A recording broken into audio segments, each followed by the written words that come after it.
the morning of the 3rd of January 2026, US Army Delta Force successfully carried out a daring operation in Caracas, capturing Venezuelan President Nicolás Maduro and spiriting him away to the United States. The stunning dawn raid shocked observers around the world.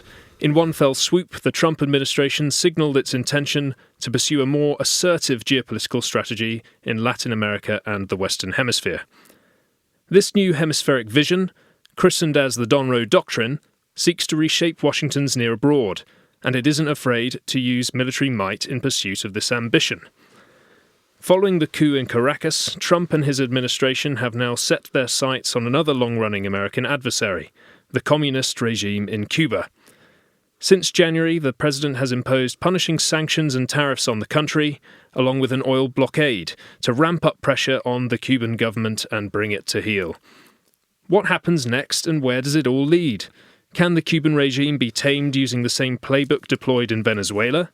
And will the Trump administration succeed in its quest to reshape the Western Hemisphere? I'm Jack Dickens, commissioning editor at Engelsberg Ideas.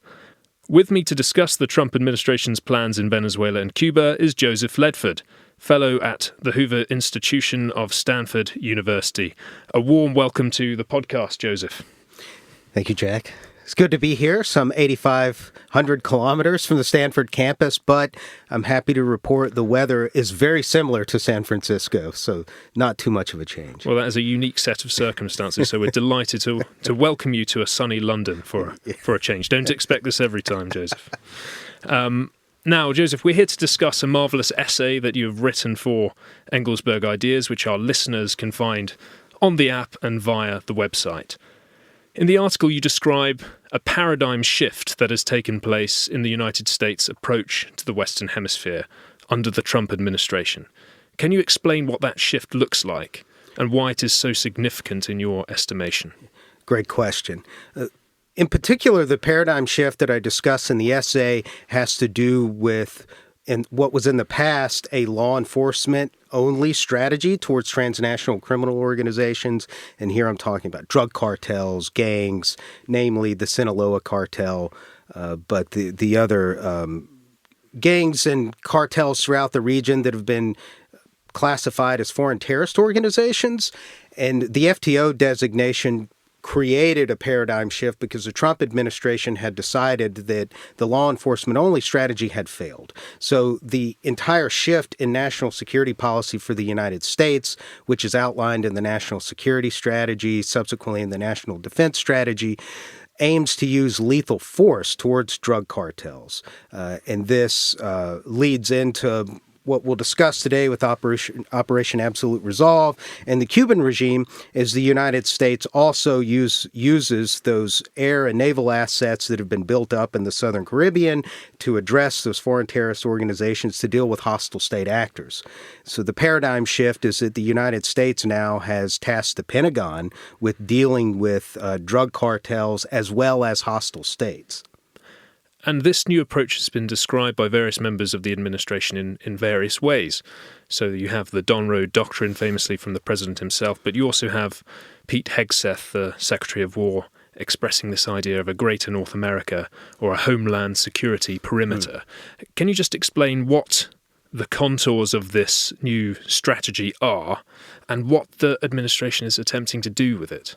Yes, another great question, which is a corollary to the shift in in addressing transnational criminal organizations, is a capacious definition of homeland security and homeland defense, which started day one. I would direct listeners to look at the slew of executive orders that President Trump signed on January 20th, 2025, along with those FTO designations, was an executive order that declared that the primary mission of the U.S. Armed Forces is homeland defense. Now, what's interesting about homeland defense and what Pete Hegseth recently articulated to our Latin American neighbors is this concept of greater North America, in which the Trump administration is circumscribing chief responsibility to the United States to this region that stretches from Greenland to the equator. And then below the equator, the Amazon, the Andes, Latin American countries will burden share part of the defense. Now, this is not new, and as I discussed in the essay, this was FDR's conception of homeland defense or hemispheric defense, rather, that developed out of the good neighbor policy in the 1930s and the run-up to World War II. What's different in the Trump administration is the technology, the types of assets that are being deployed, but in terms of the strategy, it's the same, that the United States will use military force against both internal and external actors aimed to spread malign influence and inflict damage on the Western Hemisphere. I'd like to pick up on what you said about Franklin Delano Roosevelt's good neighbor policy, because a lot of observers have seen what the Trump administration did in Venezuela, and they've actually invoked another Roosevelt, his fifth cousin, and President Theodore Roosevelt, and particularly Theodore Roosevelt's more assertive reinterpretation of the Monroe Doctrine, dare I say it, an imperialist interpretation of the Monroe Doctrine. And these critics have often said that the Trump administration is attempting to revive that approach. Right. But I think one of the interesting suggestions in your article for Engelsberg Ideas is that there is perhaps a more benign impulse. Can you just tell us a little bit more about Franklin Delano Roosevelt's good neighbor policy and what the Trump administration is seeking to revive from it? Yes. First, let me address TR. I want to perhaps deploy some revisionist history here, and a shout out to Sean Mirsky's recent book, because he talks about this. Yes, TR developed the Roosevelt corollary to the Monroe Doctrine, which inverted its purposes to exercise police power, because TR was concerned about European powers, namely Britain, coming to collect debts from Caribbean nations, and that it would be the United States' responsibility. But TR receives a bad reputation for this. It was his progressive successors that intervened more than he did in the Caribbean. Theodore Roosevelt operated the customs houses, and he did install a new government under the Platt Amendment in Cuba. But other than that, there was not a lot of intervention under Theodore Roosevelt. Subsequently, his cousin, FDR, sought to build a hemispheric-wide coalition, obviously the good neighbor policy, and in fact articulated this in a 1929 article for Foreign Affairs, I believe it was 1929 before he was governor of New York, in which he repudiated the progressive impulse to intervene in Latin America, which were the progressive successors of his cousin, and instead thought to bolster U.S. presence in the hemisphere by building diplomatic and economic relationships. It may seem counterintuitive given the communication skills of the Trump administration, but this is certainly the case that I see from the Trump administration. It's a lot more muscular. It has the rhetorical flair of a Roosevelt corollary, but there's a good neighbor policy logic to it. And here I would reference the first trip abroad from Marco Rubio was to Central America. That was the first time a Secretary of State had visited Central America for his first trip abroad since 1912. Philander Knox and the Taft administration because of the Panama Canal. The administration has its two chief diplomats, Rubio and then the Deputy Secretary of State, Christopher Landau, or Latin American specialist. It's the first time in American history that our two chief diplomats are bilingual in Spanish. It's a priority of the administration. If you look at the bilateral deals that have been secured in the region, it follows a diplomatic and economic logic. There's now the Shield of Americas, which I discuss in my essay, which is a multinational military partnership that has a diplomatic component to it. The administration is trying to seek a multilateral response to the issues in the hemisphere, which are first and foremost transnational criminal organizations, but also dealing with those lingering hostile states, Venezuela, Cuba, and Nicaragua, which are a thorn in the side for most of the countries in the region. They have very few friends outside of Brazil, Mexico, and Colombia. So is there an appetite for this among Latin American governments? Is there a sense that this change in the administration's posture or the change in the US's approach to Latin America has been a long time in coming? I think for many governments, it's a good news, bad news situation. And I'll add a caveat that part of what is helping the Trump administration's approach are dynamics within Latin America that the United States has nothing to do with, which is namely the ebbing of the pink tide. There is a rise of centrist and conservative governments in Latin America because the leftist governments that were swept into power failed to deliver. And part of that has to do with security. And that is downstream from the failure of the region to deal with the problem in Venezuela and the Maduro regime until the Trump administration. The migration crisis caused by the Maduro regime and the subsequent rise of transnational criminal organizations has given rise to new governments that are eager to meet Washington's demand. The biggest countries in the region are still governed by ostensibly leftist governments that are very critical of the U.S. in public, but behind closed doors, not so much. We could talk about that later if you want. But Latin America, I think, has been hungry for the United States to be a good neighbor.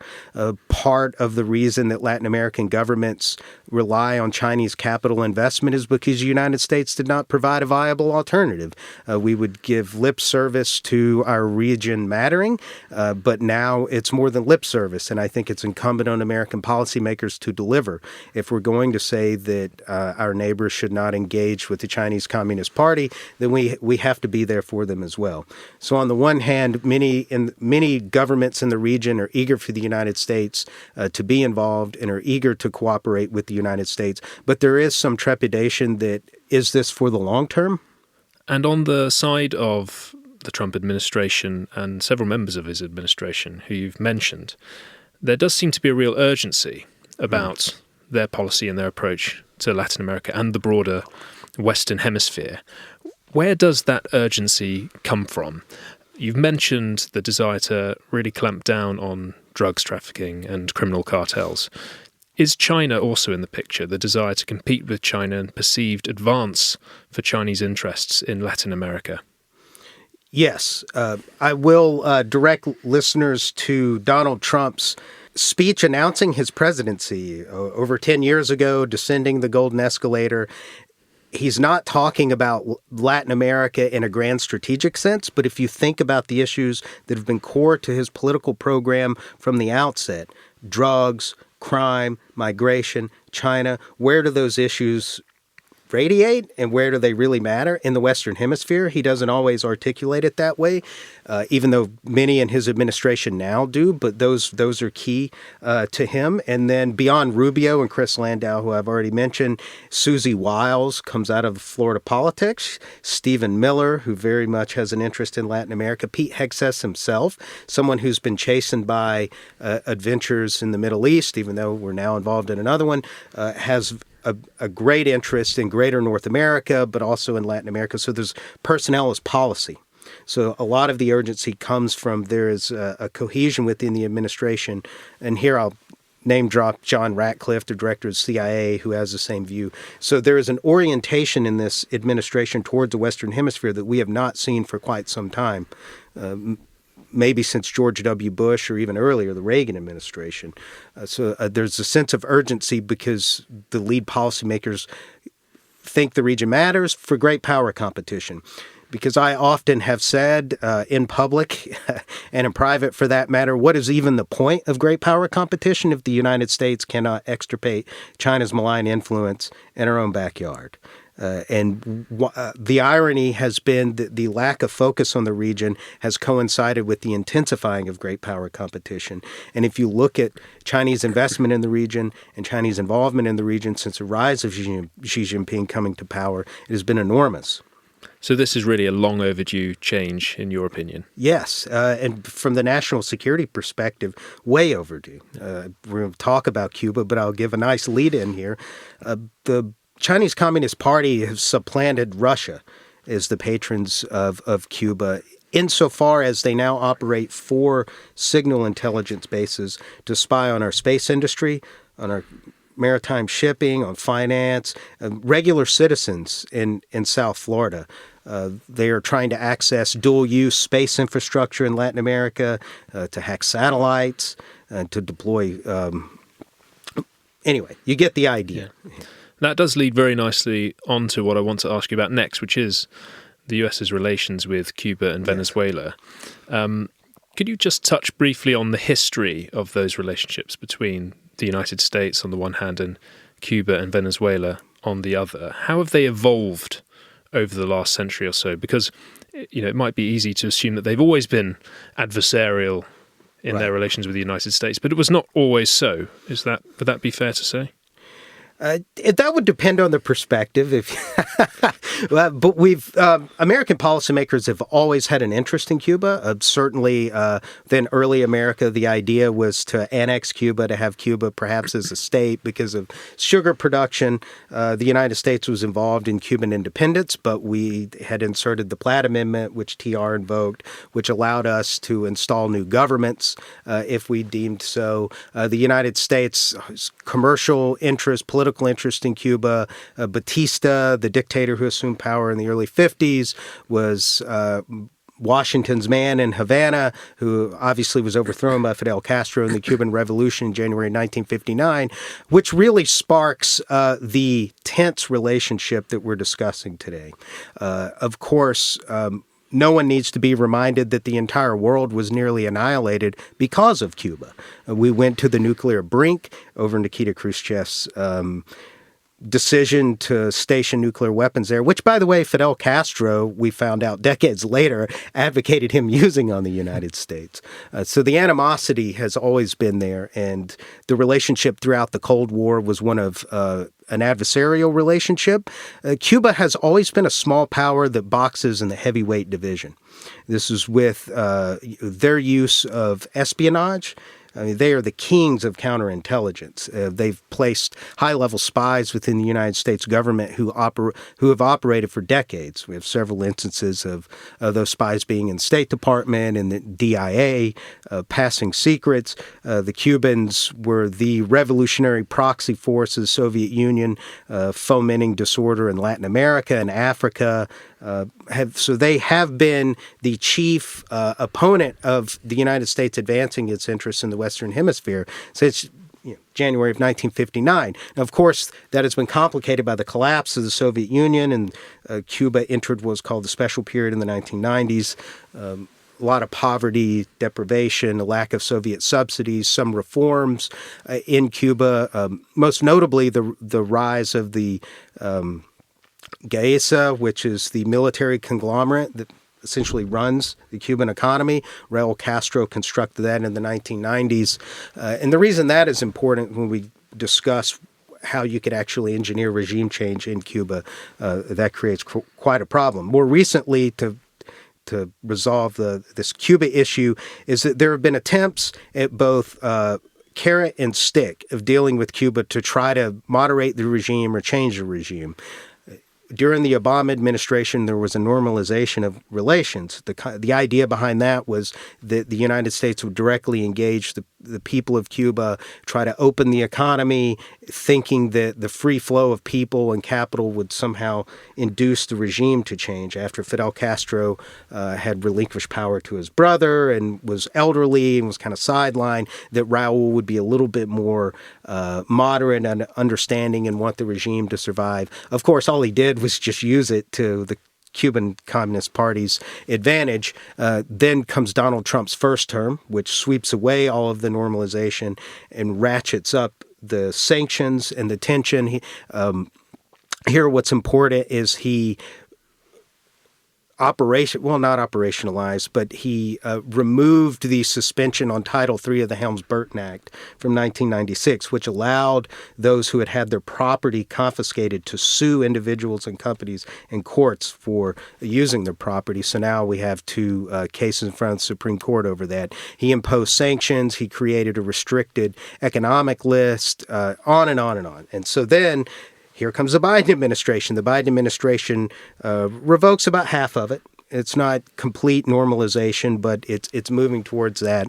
But that was a short period. Now Trump 2.0, it's maximum pressure again. On the Venezuelan side, relations were not always that strained. And 27 years ago, the rise of the Bolivarian Revolution and Hugo Chavez, which, by the way, Fidel Castro had a hand in building his security apparatus and creating what ultimately became the Chavez regime and the Maduro regime, in which there was a similar tense relationship between Hugo Chavez and the United States.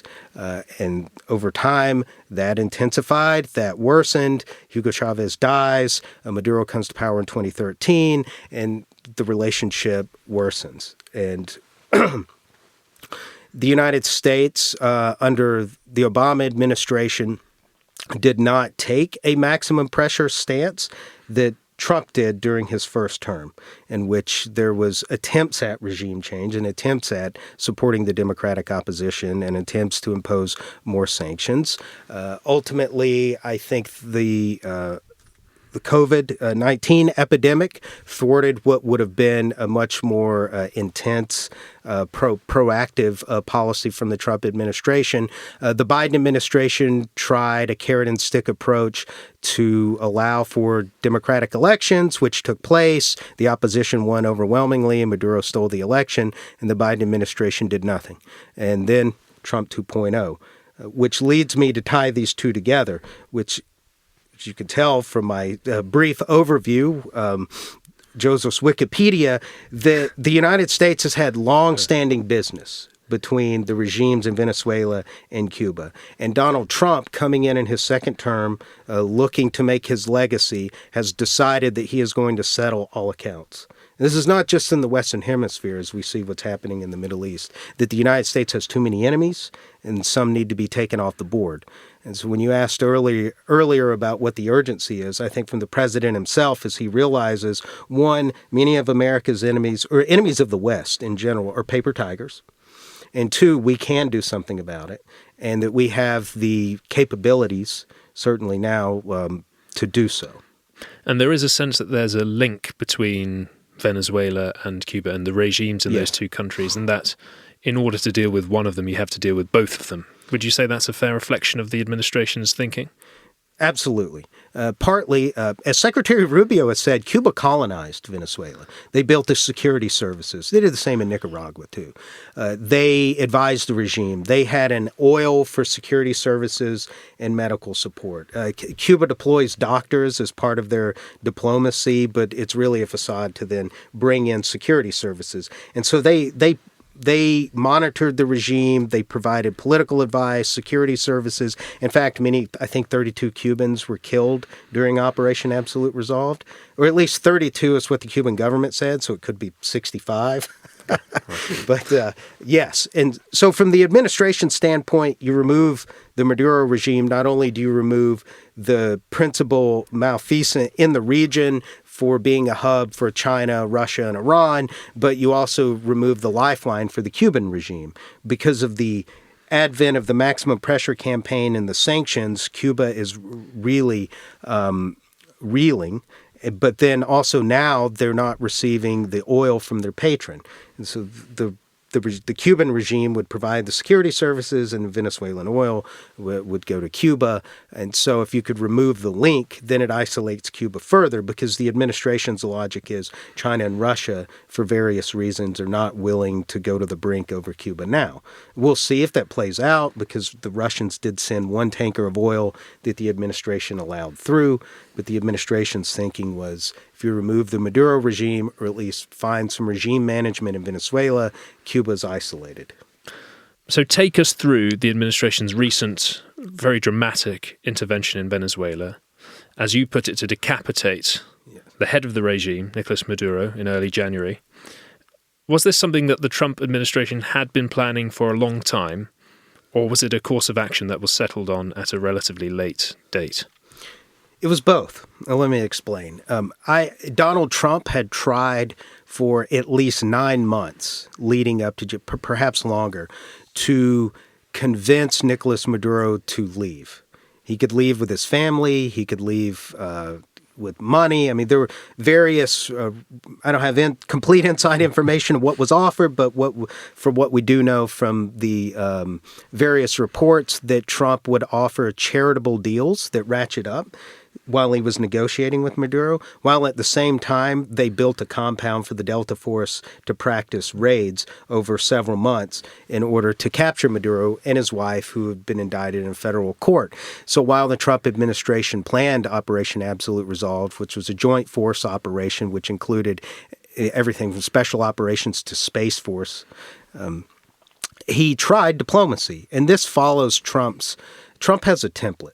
I think the Iranians discovered this, just like Maduro discovered this, that Trump is willing to make a deal. But if you don't make a deal, he will enforce his red line. And you describe the operation in Venezuela as a decapitate and delegate operation. It's a kind of attempt at coerced regime management, not regime change. Could you just expand a little bit on what you mean by that? Yes. I will not take credit for that. That came from an unnamed source in the administration. But the idea was based on analysis that came out of the Central Intelligence Agency that a complete, let's say, Iraq war-style regime change of removing everyone in power, purging the security services, and installing Maria Corina Machado in as president would foment disorder, a kind of civil chaos that the administration wasn't really interested in. They didn't want violence in the streets. They didn't want civil war or another migration crisis. So what they determined that based on the power centers within the government, between the security services, the armed forces, and then the vice president and her brothers, the head of the National Assembly, that they could find members of the regime that would be willing to turn on the others and consolidate power. So that there's this, quote, pragmatic Chavista that would be willing to avoid prison and engineer a bridge between the regime to a democratic change. And so it is a regime management. So you decapitate, you arrest Maduro and his wife, and you prosecute them in New York. You hang indictments over the others. You have the overwhelming, awesome force of the United States military on display in Operation Absolute Resolve as a way to shatter the psyche of the regime and its supporters. And then you begin to implement what they've called a three-phase process of stabilization, recovery, and transition.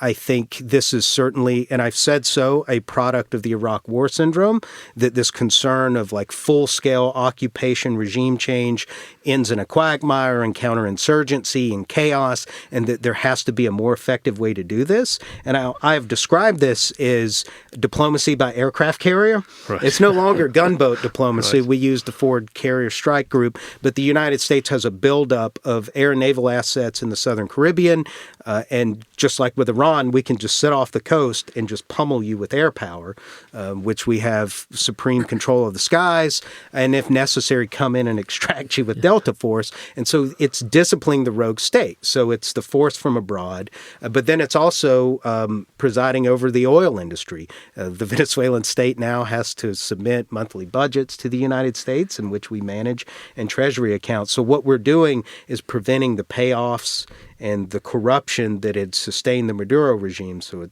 the stabilization comes first. So the concept behind decapitate and delegate, at least in the Venezuelan case, was that you remove the dictator and then you find someone within the regime that will engineer a slow transition. And we haven't seen the kind of fallout and conflict escalation that we've seen playing out in Iran. Right. Is there a particular reason why the regime in Venezuela might be particularly amenable or vulnerable to this kind of approach? Is there a reason why this seems to be, dare I say, succeeding, yes, at least for now, in Venezuela, whereas it's not succeeding in Iran? Yes. Context. Venezuela was a democracy up until 27 years ago. Venezuela has a consolidated democratic opposition with a fearless leader who just received the Nobel Prize, who wins in polling, a democratic opposition that wins in elections. And by the way, the reason we know they overwhelmingly win in elections is because Hugo Chavez, when he was winning elections, installed election equipment that has a pretty accurate count. So we know that the democratic opposition won in the last election by overwhelming numbers. So you have at least two generations of Venezuelans that know what the country was like before the Chavistas ruined it. You have a younger generation that understand that it can be a democracy, that have been abroad or have come back. So it's completely separate dynamics. There's not the ethnic conflict. Latin America is not the Middle East. And there's just a host of cultural, social, political reasons of why the Venezuelan state is conducive to this type of decapitate and delegate. Some of it has to do with the regime structure itself of the Chavistas, which is quite different from radical Shiism. Corrupt Latin American leftists, perhaps they're easier to do business with. less suicidal. Perhaps not as committed to the revolution as regimes elsewhere. Yeah, that's true, which is not the case in Cuba. It's quite different. They are much more committed, but yeah. And we'll get on to that difference between Venezuela and Cuba in a bit. I wonder if you could just run us through what's been happening in Venezuela since early January under Delcy Rodriguez, who has been President Nicolás Maduro's replacement under American tutelage, as it were. Yes, Delcy Ping is underway. And by that I mean, like Deng Xiaoping, she is attempting to liberalize economically Venezuela while maintaining tight political control. So it's been a half success insofar as the Trump administration now says, Secretary Rubio says that stabilization has occurred, and it's about economic recovery and rebuilding civil society.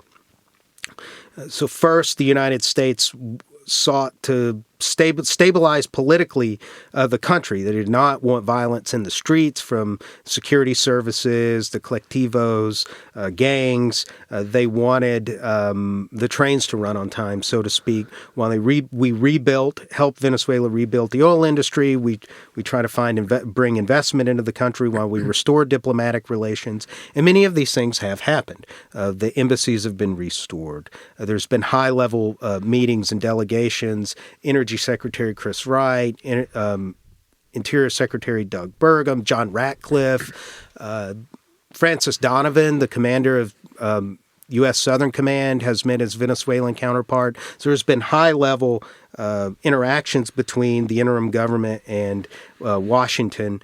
So diplomacy is underway, economic recovery is underway, but what is certainly concerning to me and others who are monitoring the situation, is it looks like the political opening, this transition, the political reconciliation, the rebuilding of civil society is not happening at the same pace. And so it's hard to parse where the emphasis is in Washington because the president speaks about it one way, Secretary of Rubio emphasizes the transition aspect. I think they're on the same page. The president is mostly concerned with rebuilding the economy, reviving the oil industry, mining, clamping down on transnational crime, as the Venezuelan state was a facilitator of it. That doesn't seem to be the case now. So there has been incremental progress. And the reason I said Delcy Ping is because you can have that economically. And I think that is much easier than the political part because the interim government thinks that they can outlast the Trump administration. They understand the American political system. We have elections.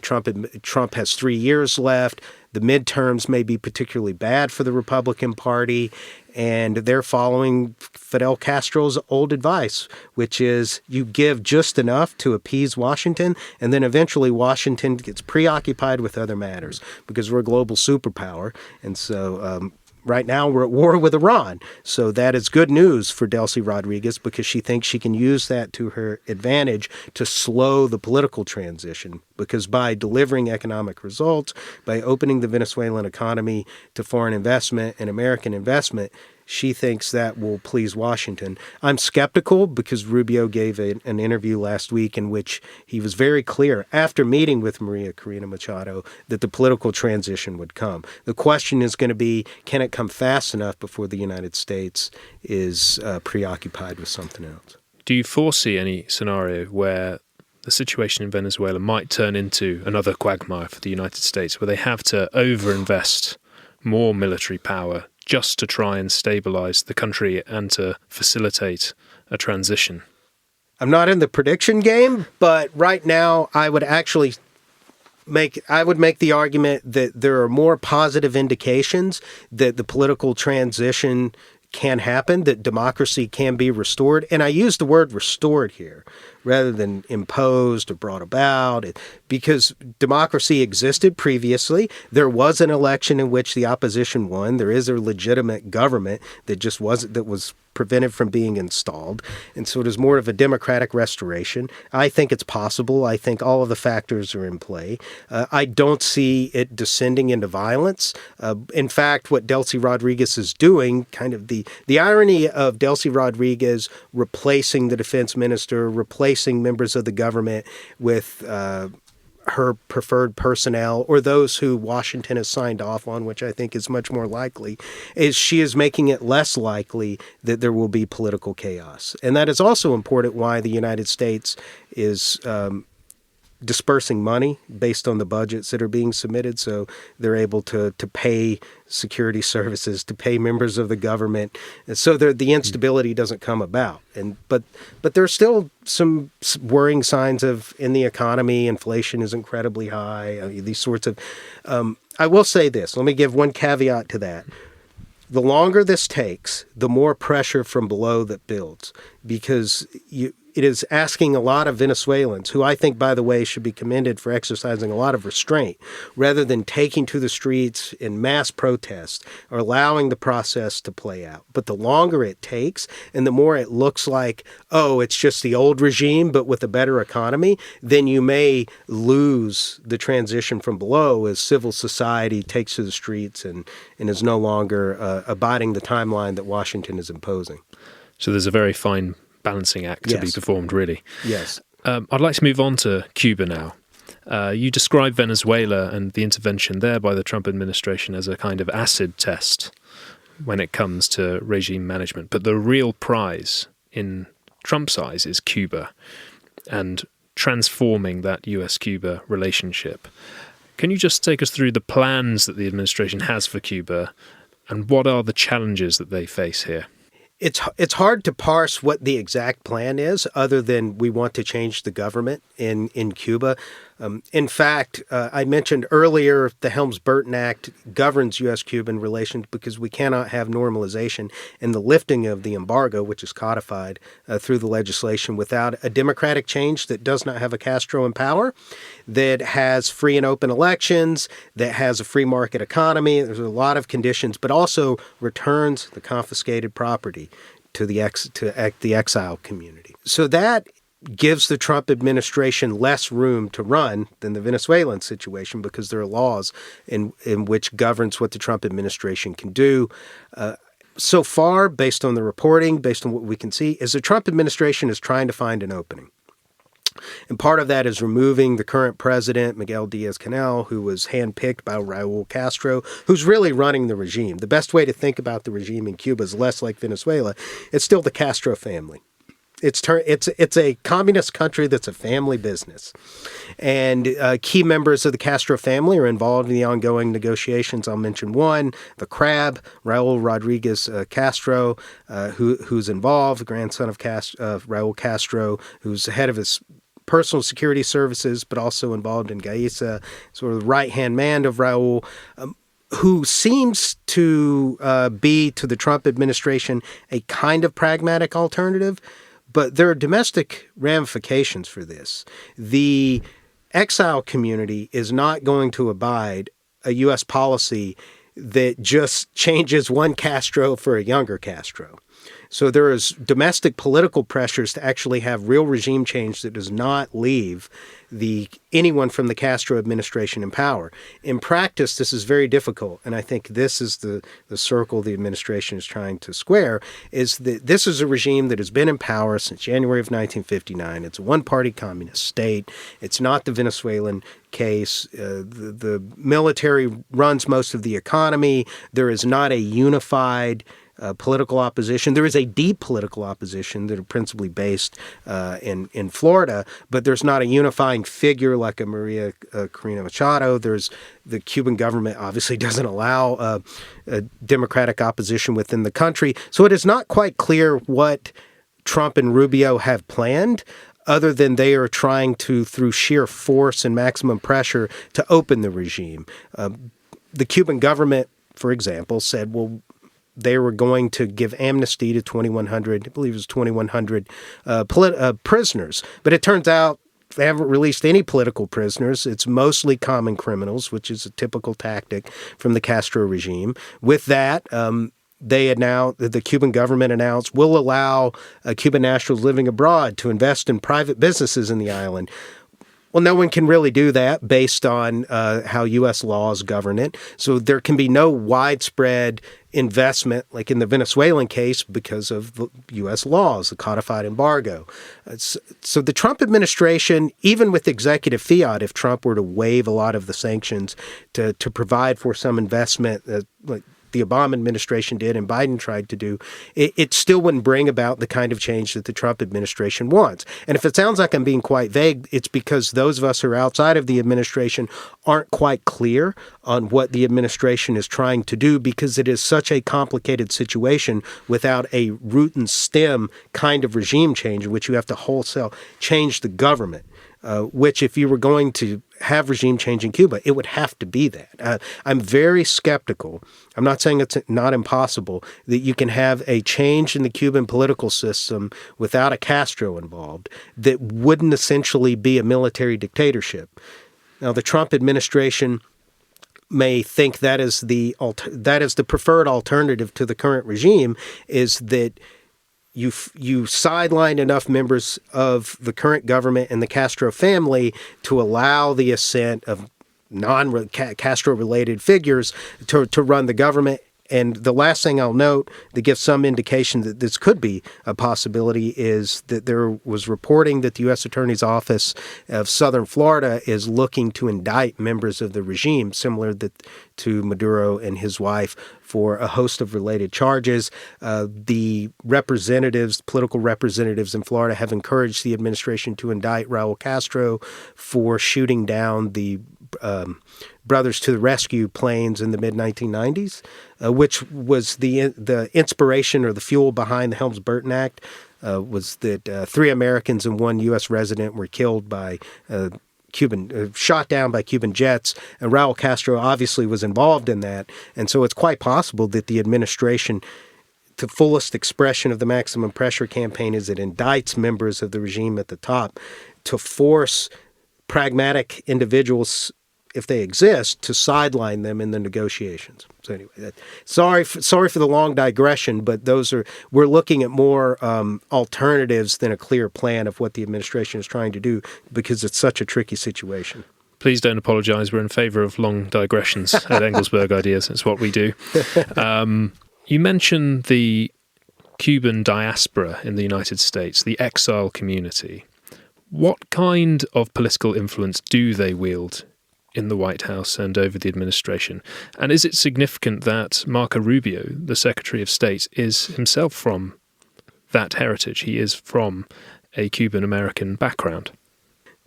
You could make the case that there is outsized influence. I think some of it is structural, because in the House there's such a slim Republican majority that Maria Salazar, who is also the head of the Western Hemisphere Subcommittee on the House Foreign Affairs, who is obviously vocally and advocates against the Castro regime, is very much in touch with the White House and pushes this, as is the other representatives from Florida, and Rick Scott is very vocal about this in the Senate. So within the Republican Party, not to go through all the names of individuals who don't like the Castro regime, which there are many of them in the Republican Party, this is one issue in which there is a unified opposition that constantly pushes the White House to do more. Within Miami itself, the Miami-Dade mayor put out a video 3 or 4 days ago denouncing the Trump administration's approach to Cuba, because the White House has been negotiating with the Castros. So even Democratic Cuban exiles think that the policy hasn't been aggressive enough. Within the White House, what's interesting is, I mentioned Susie Wiles earlier, the president himself is a resident of Florida. The Castro regime has been a target of his for a long time. The same was the case for the regime in Iran. Trump has some views on certain members in the international community that have not changed for decades, and he certainly there is no love lost for the Castro regime, outside of it being a perennial problem in American foreign policy that he wants to resolve, as he just personally doesn't like them. Many friends of his are in the exile community in Florida who have, I think, influenced his view of the Castro regime over time. And it's certainly this, if there was a lifelong goal in politics of Marco Rubio, fomenting some kind of regime change in Cuba is one of them. So it is very personal. There's no way to get around that and say it's obviously personal for the Secretary of State, but the Secretary of State's not the president. So he ultimately will have to carry out what Donald Trump wants to do. And Trump has a tendency to sway from risk averse to risk on based on the operation. So I would just conclude by saying there's a lot of pressure within the Republican Party from the exile community to change a regime. They think Donald Trump is the man to do it after what the action the United States has taken in Venezuela and Iran, and they see it as a prize. So I think anything is on the table. And what are the tariffs, sanctions, and blockades that the United States has been imposing on Cuba since January? Can you just tell us more about those and what effect they might be having? Yes. One thing I would like to clear up is the collapsing energy grid in Cuba has less to do with an oil quarantine and more to do with the neglecting of a dilapidating energy grid from the Soviet era. And Cuba actually has enough domestic production that they could divert to emergency services if they wanted to. But this is the perils of a state-planned economy. It just doesn't work. Cuba could trade with 100-plus countries. I don't know why it always seems that American capital is necessary to make communism work. The Trump administration has imposed as I said, a maximum pressure campaign with a new emergency declaration that puts tariffs on any third country that tries to ship oil to Cuba. So anyone could send them oil. They just would be tariffed by the United States. There's the Cuban restricted list, the entities that are run by the military conglomerate I was talking about that you can't have any financial transactions with. Remittances are basically down to just mule carriers. Western Union doesn't operate, so it's very difficult to get hard currency into the country. The United States has not, I will say could, but has not deployed secondary sanctions. So one trump card, so to speak, is that the United States could begin to crack down on Canadian and European tourists and money flowing into the island by deploying secondary sanctions. I just wonder if you could give us an update on the oil blockade, because there are reports, obviously, that one Russian oil tanker has been allowed to pass through the blockade and dock in Cuba. Does this mean that the blockade is weakening? What's happening there? Why would the Trump administration allow that to happen? I think it's part of ongoing negotiations. From Trump's perspective, if you follow the way that he negotiates, he always likes to have maximum leverage. And part of showing you have maximum leverage is allowing a little bit of oil in to give a little bit more of a lifeline to the Cuban economy to just turn it off again. And I think this also coincided with the FBI being in Havana based on some American citizens who were engaged in some nefarious activities that had nothing to do with the government, in which they were fired upon by Cuban security services because they were trying to extract people from the island. So the FBI was in the country dealing with Cuban officials to work out the investigation into this. And I don't think it's a coincidence. I think all of this is connected to ongoing talks, carrot-stick approach. And now, if you were a betting man, would you say that we're likely to see a sudden or dramatic intervention this year, perhaps before the midterm elections in November? I think we're in store for some big moves. Whether that is an Operation Absolute Resolve, I'm less inclined to say that's the case, more of perhaps a diplomatic breakthrough. And I think that's what the Trump administration is looking for, because the last thing they want to do is trigger another migration crisis.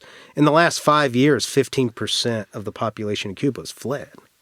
And also keep in mind the crisis is happening in Haiti next door, which is a subject for perhaps another podcast. But this is not all happening in a vacuum. And then, of course, the war with Iran. I would bet once the war with Iran winds down, the president has given, a 2 to 3 week timeline. I don't know, he keeps changing it. But if that winds down in the near future, I think the attention returns to Cuba in a much more sustained way. And do you think the course of the war in Iran might give him pause in some aspects in terms of how he approaches Cuba and these negotiations in Cuba? Of course, it all affects, in the aggregate, of the president's decision about what actions he takes. Do I think if the course of the war in Iran heads in a worse direction, does it temper his appetite for changing the government in Cuba? Probably not. I think the president realizes he has a lot of latitude in foreign policy, and even if there's pressure on Donald Trump after the midterms because the Democrats take control of the House and cut down the margin in the Senate, I still think this is going to be a prize of the administration because Marco Rubio doesn't want to leave office without fomenting some kind of change there, given that he now has the opportunity. And finally, what does the Trump administration's endgame look like in the Western Hemisphere? Not just with regard to the Latin American countries or Cuba or Venezuela, but all of the Western Hemisphere, so including obviously Canada and up to Greenland as well. What would it need to achieve and accomplish for it to believe that its mission is complete? Security and stability in Mexico.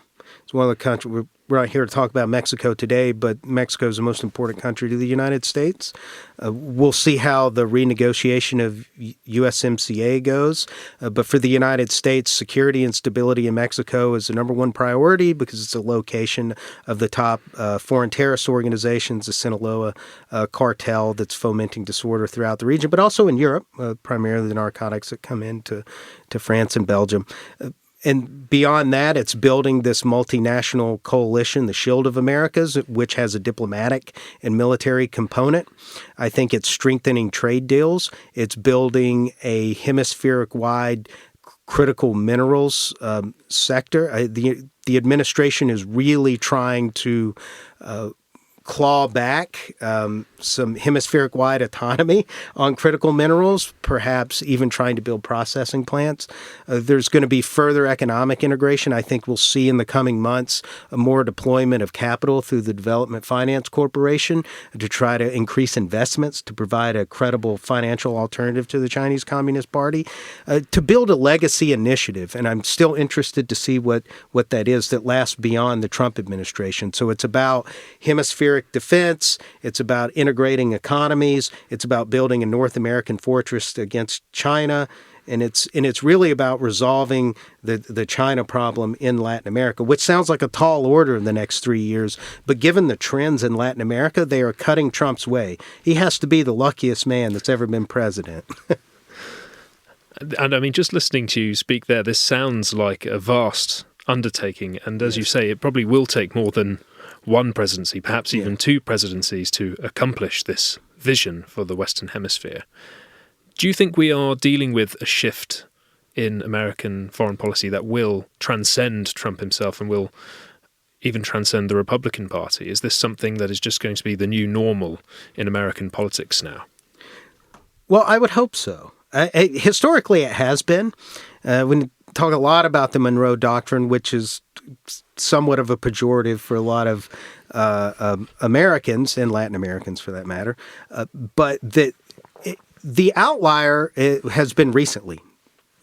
Administrations being more transatlantic in orientation. And yes, I realize the irony of mentioning that here in London, but throughout America's history, for various reasons, American policymakers have always looked to the Western Hemisphere. And even now, it makes complete strategic sense. Our two largest trading partners are in the Western Hemisphere. Our social and political and family connections. And also, as I alluded to, the solutions to our China problem are in the Western Hemisphere. And here's why I hope it becomes a bipartisan issue. Of course, there are going to be fierce disagreements about policy in the Western Hemisphere, particularly towards transnational criminal organizations and the way that's playing out in this administration versus what a Democratic president would pursue. But the idea about providing a credible financial alternative is a bipartisan initiative. When I was in front of the Senate Foreign Relations Appropriations Committee last year, that was the top issue that both Democratic senators and Republican senators wanted to know about, was how do we catalyze the power of American capital to confront the Chinese Communist Party. I think that will continue to be a bipartisan initiative. Reshoring, nearshoring, having resilient supply chains, critical minerals, finding rare earths, on and on and on. So I think on the economic side, that's where the bipartisanship will continue. Whereas on the security side, I think there's going to be deep divisions between Republican and Democratic presidents about what that looks like. But some of it will continue. I mean, the law enforcement connections have been the same throughout administration, and capacity building and intelligence sharing. But in terms of using lethal force against drug cartels, I think I'm less inclined to say that a Democratic president would continue that, but you never know. Plan Colombia was a Bill Clinton initiative that George Bush continued. So, Joseph, thank you very much for coming on the podcast today. Thank you.